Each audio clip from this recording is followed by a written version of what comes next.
Hi, y'all. We're back at the bar, and it's taken us a little bit of time. Of course, you don't know that, but Gail and I have been talking stories and everything else, having a good time. So, like I said, we're doing a pomegranate Cosmo. And yeah, our glasses are chilled. I just put the ice in there, and while we were talking, it's got chilled. So I'm going to use this ice.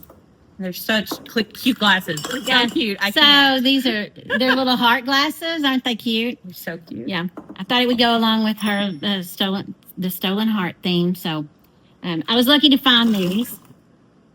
So we've got this. We're going to do 2 cocktails today because, we both have to have one. So we're doing 4. So it's vodka, and then it calls for triple sec, but I like the Dry Curacao better than the triple sec. It's not as sweet. Yeah. So that's why I chose this. So there's 4. And I actually got this recipe on the bottom of one of the glasses that Megan made. And so I kind of tend to use that. So we're going to do 1 ounce of this, and this kind of gives it the citrusy taste to it. Mm-hmm. And I always have to put my lid back on or I'll have it spilled all over the place. So it's understandable. I'm so clumsy. No, I'm the same way. That's why I would never make a good professional bartender, because I spill stuff. And so that's this is pomegranate juice. So if you wanted to make cranberry or strawberry or whatever, you would just change your juices out. And then this is lime, and I squeezed this morning. Isn't this the cutest little Yeti thing? That is cute. Yeah. And I always like to use a Boston shaker, but since we're out here, I am going to use a Boston shaker because I couldn't find all the parts. So we're going to shake this up, and I'm not a very good shaker, but we're going to give it a whirl.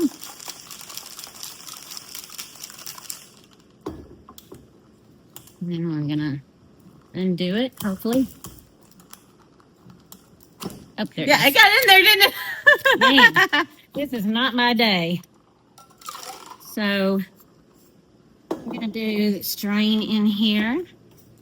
Oh, I do need a cocktail. Oh, it's a pretty color. Yeah. So there you go. A pomegranate Cosmo. Nice. All right. Cheers. Cheers. Very good. Oh, that's good. That's really good. Yeah. Okay. Good. Okay, so we're gonna talk about, or I want to ask a couple of questions. Okay. The most burning question. Well, let's talk about smut. Okay. I love smut. And how you got started, smut, and then I want to ask you about us. Yeah, go ahead. So okay. How I got started. I think. So I remember the first story that ever came close to kind of dabbling in that area was called My German Soldier. And I was just not prepared for it because it was in middle school, and it was one of the AR books, and it was a forbidden romance. It was an age gap, and it was about this girl hiding this German soldier in her treehouse. And it didn't even really get dirty, but it was just that yearning. And then book 2 is where she travels, and she still remembers this man, but she ends up going, I think, to Paris or somewhere. The story is still kind of murky, but also, and this will sound weird, and it's awkward, but roll with me here. But I've always kind of romanticized the stories in the Bible. And if you look at them, I mean, like David. Oh, yeah. Voyeurism, he watched the woman bathing. Yeah. And it's kind of like, oh, and then had her husband killed. so he could have her. And I really think that's why I'm drawn to those morally gray. Ah, okay. And the story of Jacob and Rachel, I love that story. This man, dedicated his life working to marry this woman, only to marry her sister. Right. And there was a lot of laying with in the Old Testament. Big that. And then he still worked another 7 years to have Rachel. And it's such a romantic story. Mm-hmm. But it's kind of weird when you think, okay, well, he got with this one, then this one, and Jacob just had a tent full. Yeah. Plus the slaves. But I've always remembered those were the stories that stuck out to me. Right. And I think I've always loved that romance of it. Mm-hmm. And then with actual reading true smut, it was actually vampire romances. Okay. And I think the door. So you were team Edward. Yes, but even past that, like after I got into that, then I read the Sookie Stackhouse books, which got turned into True Blood, which the books are better. Oh, okay. The books are so much better. Oh, okay. Do not judge the books based on the show HBO, which it was fine, but the books are so much better. Books are always much better, and I feel like. Then J.R. Ward, her vampire series, it was mostly paranormal. And then, of course, E.L. James, 50 Shades of Grey, which was Twilight fan fiction. But really, when I was able to have that and read all this stuff, nobody knowing. Right. There's a lot of TikToks out there about women reading that and their husbands are put it on the speaker or something. They're like, oh, wait. Yes. But also, I remember, did you ever see in the grocery store those magazines that were like Confession and True Life, where women would write in these little articles? Oh, I loved them. I ate that stuff up. So I guess even as a kid, as soon as the closest thing that came to being exposed to, and Gone with the Wind, of course. Rhett Butler will always be the ultimate man. Yes, my book boyfriend. And it's funny you say that because I have read that book 3 times at different phases of my life. Yes. And it's an extraordinary book. I mean, it hits on everything. And even the way she wrote it, in 1936, and it's still going on today. It's a really great book. Well, I just remember as a little girl, and when Rhett Butler took her and said, "You deserve to be kissed by someone who knows how," and I was like, "Oh, I have these feelings, and I don't even know. I don't know what it is I'm feeling, but something has awakened." Yeah. So I can remember my grandmother, who was. If you knew my grandmother, you knew she was a wonderful woman, but she loved Harlequin romances. Oh, yes. And I remember picking them up and thinking, what? He's doing something with his sword? What? Because they use, for that, they use the word sword. And so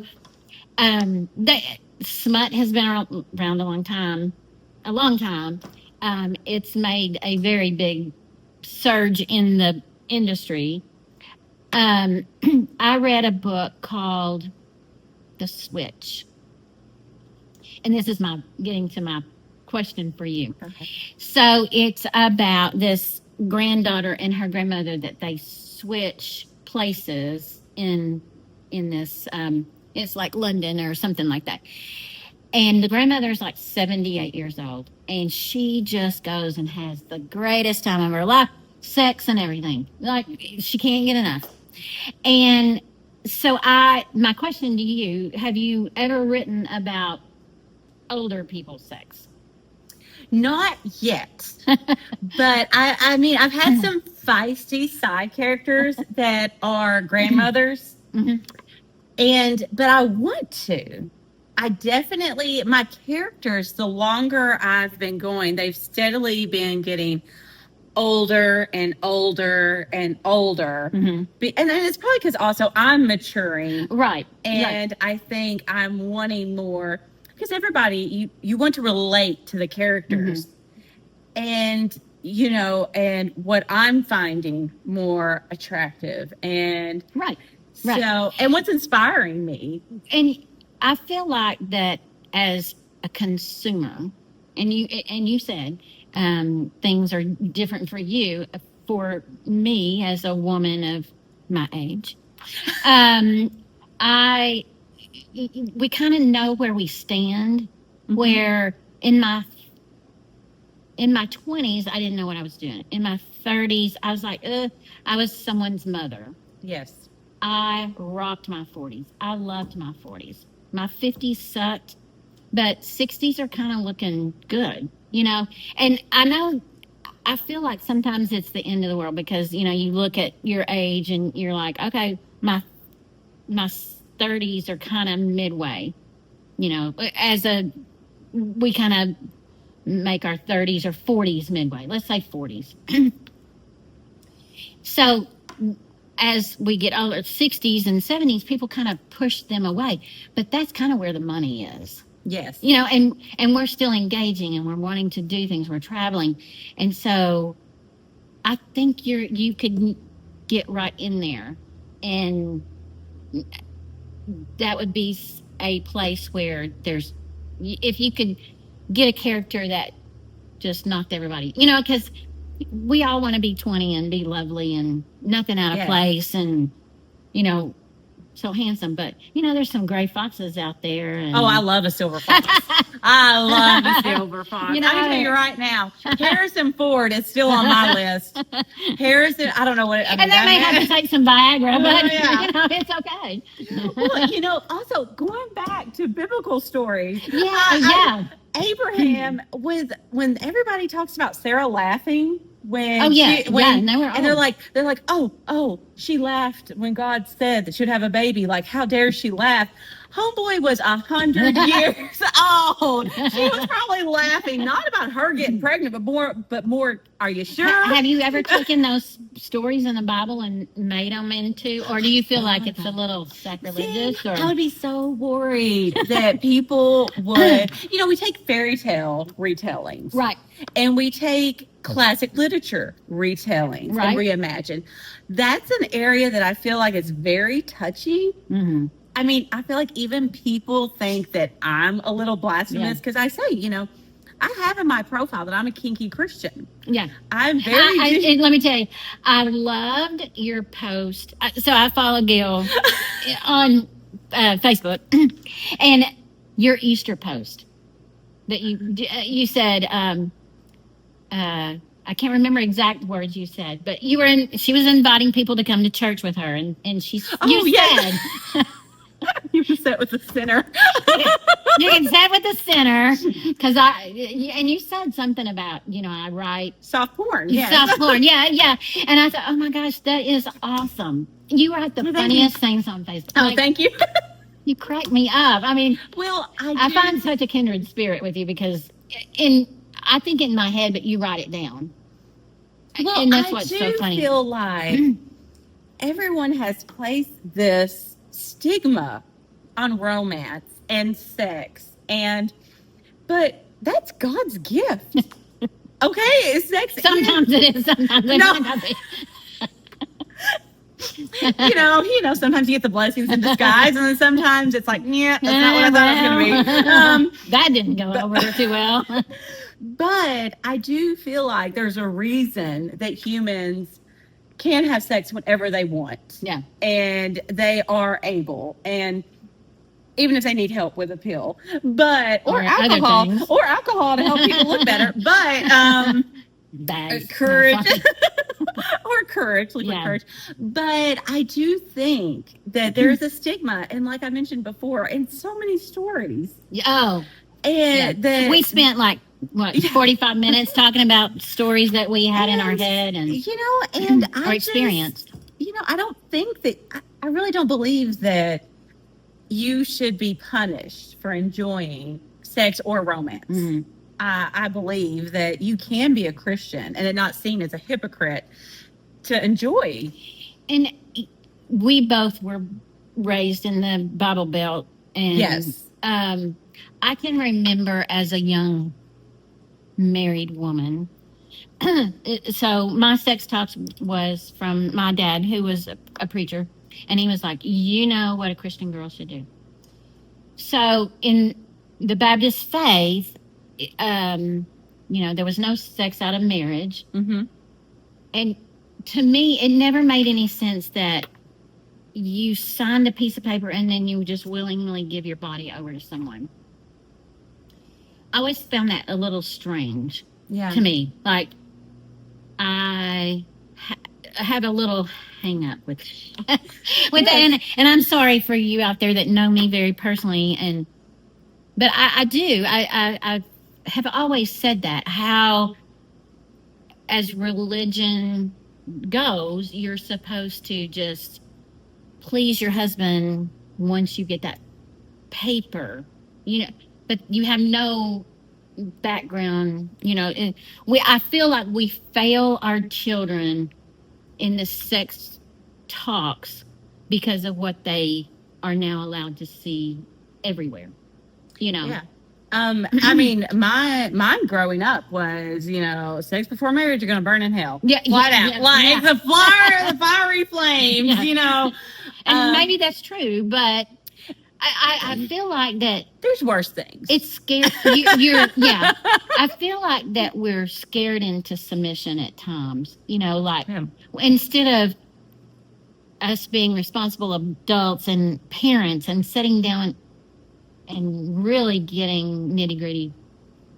I know with my daughter, I would talk to her and she'd say, okay, that's enough, Mom. Yes. Because kids are embarrassed by their parents. Yeah. No matter what we do, no matter how cool you are, and even your child will humble you real quick. Even at this age, I'm still... it's like, Mom. No, really? Yeah. Mom. And, and how do you tell your children that you... Or when is it... When do they know? They do. So it's so funny. When I didn't want anyone to know about my pen name, Bunny was in preschool. And it's Bunny and Vivi. Vivi. Yeah. Yes. Which Bunny's her nickname, but it's just like stuck. She's such a bunny. Yeah. She was the one that encouraged me and kind of inspired me to come out that, okay, I'm doing this. Yeah. So and I think, are you happier now that you're your real self? Like, people know that you're. It depends on the day. Yeah, I knew you were talking to. Yeah, it depends on the day. But she was. I told her, I was like, she's always been observant, but she said, "Mommy, I want people to know I'm proud of you. I'm proud that you wrote a book. I'm proud of you. I want people to know." And I was like, "Well, what example am I setting if I hide in the shadows?" And I need to empower my daughter, and so, and I've always been very conscious about, I don't talk about my weight, like with our friends, and I try to make sure that, like, I don't need makeup, and then hurry up. But, to set that. Did you see her butt? To set that example. So I wanted to, empower her, like being a role model. Like, yes, Mommy did this. Mommy wrote a book. I have a pen name. I have because for her dad, she sees he goes to work and it doesn't look like I do anything. Yeah. Mm-hmm. So I went ahead. Well, now she is very much like, well, yeah, and that's age. You write books with bad words. And if I can't be reading it, you shouldn't be writing it. Right. And so it's very much changed. Whereas my younger daughter, Vivi, she still very much loves it. She encourages it. And she is just and it will change again. Yes. Because when she goes to college and the kids realize what you do, then you become the cool mom again. Because right now it's and she's just like, well, and she's trying to manipulate me and that she should be able to watch whatever she wants, read whatever she wants, and say whatever she wants because I do it in books. Right. I'm sorry. But Vivi just very much likes it. Not so much that she's proud of me, but she wants to go to a hotel. Oh, yeah. And she's just like, when are we going to that book signing, Mom? I'm so proud of you. Where are we going?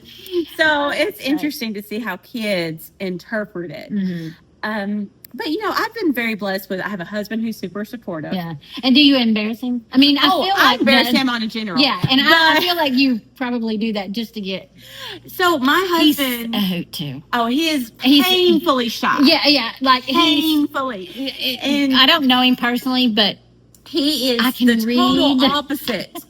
He is so. The unnamed is that way too. Yeah, I mean, he's like.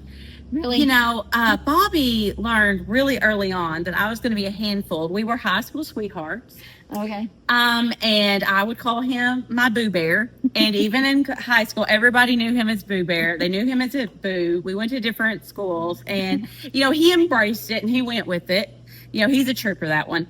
And even at book signings, I have them put on the form, like his name tag says Boo, Gail's assistant or Gail's husband.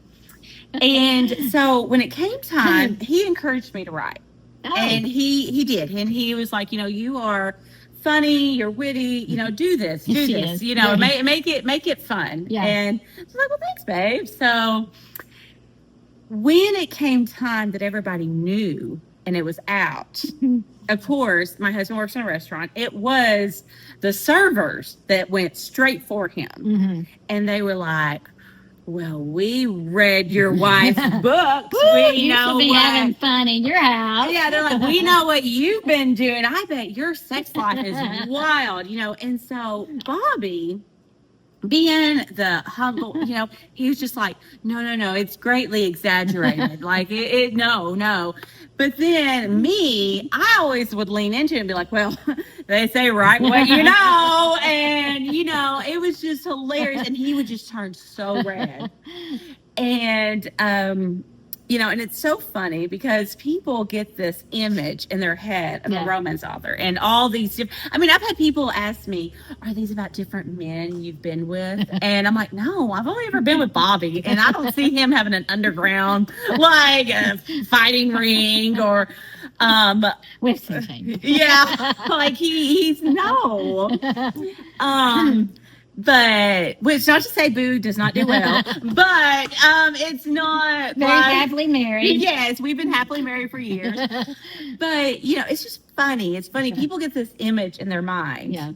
And I've even had other romance authors that have this image in their mind where they're like, or in the book community where they're just fascinated. They're like, oh, you've really only been with one guy? Yeah. And I'm like, well, we started out young and, young and dumb. I went ahead and got tied up right at the last, before I could explore more options. Same here. Yeah. Been with him for 42 years. I was like, missed opportunities, but I'm tied to it now. If you don't know that you've missed it, what do you, Exactly. Yeah. I told Bobby, I'm like, I don't know any better. Yeah. Yeah, exactly. But we're happily married, and he is so supportive. He is. I've heard horror stories of women who don't have supportive husbands, and I am very blessed that he does. He rolls with the punches. He has heard it all. Yeah, and it doesn't help that I make things worse. I will take anything that someone says and definitely up it. Just So do you get like I have read last week I did Horse, and the author Geraldine Brooks was at a dinner, and she was sitting by someone, and he started telling the story about a horse and blah, blah, the history of the horse. And so she actually took that and started researching. Do you get your inspiration from stories? Oh, and people every day. Yeah. Yes. The airport is definitely the best place to hear stories. You hear all kinds of stuff, doctor's offices, hair salon. And it's funny how people want to share their stories. They do. And just daily things. And there has been times where... Do you carry a notebook? My phone. On notes, so then I can just casually so be careful if yes, all my friends know. All my friends know. Don't tell her a story, it'll be in the book. Like in Stolen Hearts, I actually knew a couple that they started dating, And then they were worried that they might actually be related. But then it turned out they weren't, because it was a couple that got married after divorce. But then they heard who the parents were and got nervous. Yeah. Small town life. So that's what inspired the idea of Noah, where at first you worried he was her cousin, but then it turned out he wasn't. That was on. I love Noah. Noah's a good character. All of these characters are good. Thank you so much. I wonder about Denise, but they're so good, and it's funny how you picture them in your head. Yeah. You know, and you want to show that other. So originally, the title wasn't Stolen Hearts. It was Who is Sarah Randall? And that's my niece on the cover. And one of my friends actually took these photos of her. Oh, she's beautiful.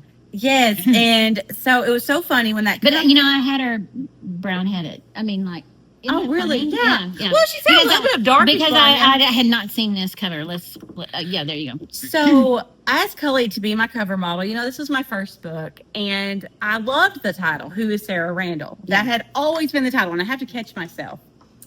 But as the market goes, I was told a lot of people loved the book, but they weren't picking it up. Oh. So. Do you think it is because it's Who Is?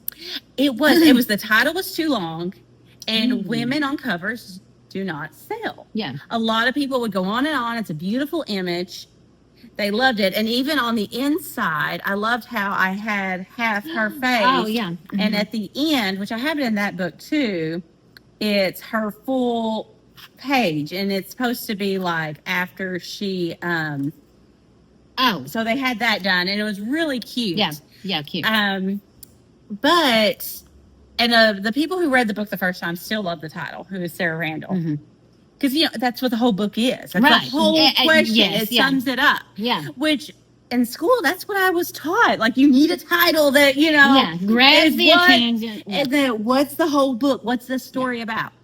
So, after a few books, this one was still my favorite, but it was not selling. People who had read it, they loved it, but it still wasn't selling. So I get a publicist.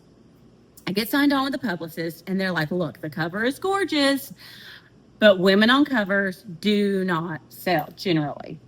Well, and we tend to judge each other very much. So it was critique everything. In this whole series, I had women on the cover. Rachel's story and Denise's story. Yeah. Gave it away. Gave it away.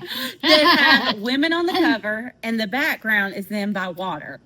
And I was stuck on the whole water thing. And the covers are beautiful, but everyone said you need short titles and either a man or flowers sell. It goes back to the sword. Yes, men on the covers, flowy hair, and no matter what everybody says, whether they're like, "Oh, a half-naked man," it doesn't matter. The numbers don't lie. Yeah. And now the market has even shifted more, where if you notice, more authors are doing the male covers as the ebooks, and the paperbacks are either flowers, they're illustrations, they're objects, because people don't want to be judged. Right. Which you shouldn't be judged. Read whatever you want. Yeah, and not everybody looks like your niece. You know what I mean? Like, we want to think that the way we look, we have good stories like this story. Yes. We're not blonde and flowy. Yes. Willowy. Yes, and it was so funny. When I told my niece what the story was about, because I didn't let her read it, and it was so funny when the story came out. Everybody kept asking, "Is that what really happened to your niece?" And I'm like, "No, Kelly was never kidnapped." No, but I told her, I'm like, so it's about a girl that gets kidnapped, and she loves the woman, but this woman raises her as her own, and she won't let her out or on social media. She's very protective of her, but then she does leave and finds her biological family. And I didn't even think about it, but my niece Coley just goes, "Oh, like Rapunzel." Oh. And I was like, it is like Rapunzel. Like, my mind was just blown. Isn't that funny?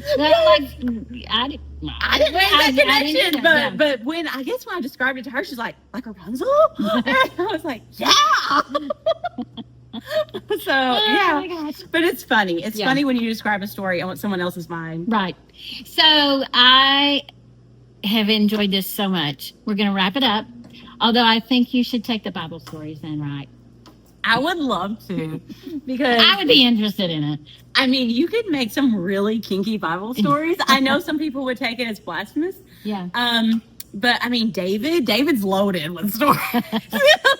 And Jacob, there's a lot. I mean, Mostly Old Testament. yeah. So we were in Barnes and Noble not too long ago, and I tend to not know what's going on. And Megan, my daughter, she was like, "Oh, Mommy, you should see this," and it's the Disney stories in a sexual way. Oh yes, I love those. And I haven't read them yet. I think I bought one. It was so Mother's Day, we go to Jonesboro and go to Barnes and Noble and like walk up and down the aisles and talk about books. And she's a big reader too. And, so I really think you might be onto something. Well, I always go back to the scene in Aladdin when Jasmine's in the red outfit and bondage and feeding him the grapes. I'm pretty sure that did something as well to me as a child. I was like, ooh. You don't know what it is, but you're like, wait a minute. Hey, hello. But that was a very seductive scene. Do you, one more question. So, do you let Bobby read these before you send them out? So, Bobby has only read bits and pieces, and it is hilarious.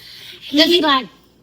So sometimes, Like, really? Are you really writing this? Yeah. My husband is super intelligent. He is very, very intelligent, and so sometimes I want him to maybe read a paragraph I'm not sure on, or I'm like, even before I send it to the editor, I just like, does this sound right? Does this make sense? Like, hey, just look this over real quick.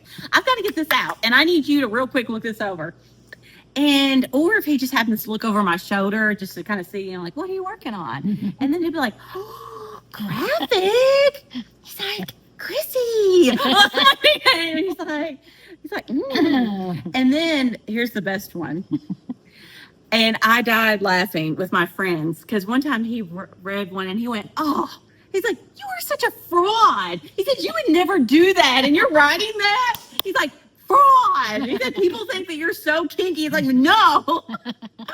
So he likes to call me a fraud. Or he says, oh, let's try that. Yeah. Same thing for him. I don't know if he would. But, yeah, and it's fun. I did do one book that is close on religion, because religion is very close to my heart, but it was based on an actual experience before becoming Presbyterian, and I've also been baptized Greek Orthodox, and I've been baptized Southern Baptist. So I've had You're a hound dog of religion. Yes. So, because I yeah. Yeah, because I'd be baptized Greek Orthodox to marry Bobby. Can it have a Greek? No, okay. No, they had to take me to the motherland. And I was baptized to marry him. But before we got married, I was Southern Baptist, and I was, willingly that time baptized. And I attended a very old country church on a gravel road. And our pastor at the time had to leave. And so I call them like the substitute teachers of pastors that come in to fill in. Interim, as we know now. Yeah. And I was like, the word interim is very... We had a sub. Yeah. But this guy came in, and this is terrible. At the time, I was like 20 years old. Yeah. And he is gorgeous. And I'd always imagined, preachers were always these old men, usually retired. And this guy comes in, and he had black hair and young. He had a tan. He was fit, and he had a beautiful singing voice. I might have known that guy. And I was just sitting here, and I'm like, I feel really, really bad. Like I thought any minute I'm going to burst into flames for lusting over this preacher. And as a 20-year-old, especially Baptist, man, we're taught, and I don't mean this at any offense to Baptists, but you're kind of taught to feel guilt. Like It is guilt beyond guilt. The Baptist guilt. So, and I was just like, oh my gosh, this guy. So, but I tell you what, I paid attention that whole sermon. My eyes were glued, and this man was just gorgeous. He could sing. He was so charismatic. And as we were leaving, I was so relieved when my mom was like, he was kind of good looking, wasn't he? And I was like, okay, gosh, it wasn't just me. So then I got invited to be a part of this book world. And there was going to be this small town. And they had like, okay, who wants to, we need a church in this little town. And I was like, oh my gosh, me. Me. And so I wrote a Hot Baptist preacher. Yes, I call it. And so I wrote a story. It's called Whispered Southern Secret. I'll have to read it. And I know this pastor. Yeah, and I thought I was going to marry him. Really? I did.